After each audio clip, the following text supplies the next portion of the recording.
annually in the United States. The odds of being struck by lightning are 1 in 240,000. But statistics don't mean much if you're one of those unlucky few. Josh Hughes and his family are vacationing in Yellowstone National Park, experiencing nature at its finest. Steaming geysers, thundering waterfalls, and beautiful vistas. Because we wanted to see Old Faithful erupt. It was like gonna erupt in about 3 minutes. When they arrive at Old Faithful, most of the group heeds the storm warnings and heads for cover. But Josh and his friend Sarah shrug off the warnings and join a small gathering waiting for the famous geyser to blow. You could see the storm clouds rolling in, and I made the comment off the top of my head that more people probably got hurt by lightning in the park every year than they did the wild animals. So we went on into the visitor center because of the storm, and I'm not sure if Josh and Sarah heard the warning.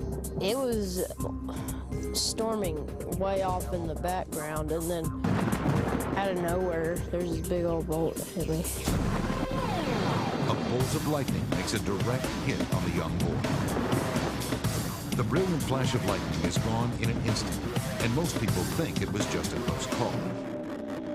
We heard somebody say that someone had gotten struck by lightning. Then in just a little while, Sarah came running in to tell us that it was Josh. The lightning bolt hit Josh on the top of his shoulder, pulsed through his body, and exited out his right leg, melting his pants.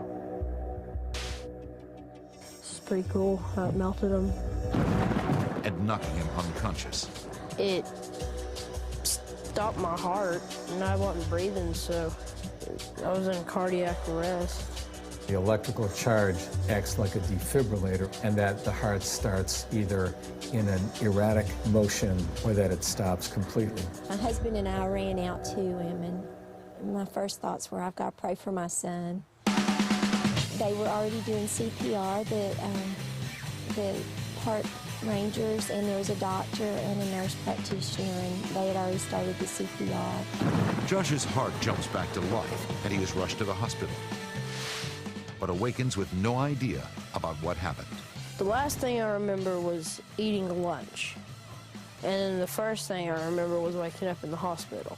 I said, Josh, do you know what happened? And he still had the tubes on. He shook his eyes to say no, and I said, well, you got struck by lightning, and he just had this look on his face like, oh, you're kidding. I didn't believe him. I didn't believe him at all. But then I felt my leg, and my leg had a huge hole in it, and my shoulder was burnt up. Along with some nasty scars, Josh came home with a unique souvenir from his summer vacation. These were my favorite shorts. They got a big hole in them now. I was wearing these when I got struck. Melted them. It's pretty amazing. It was a huge bolt of lightning. It really is a miracle that he's alive today. I still like lightning watching it. It's awesome.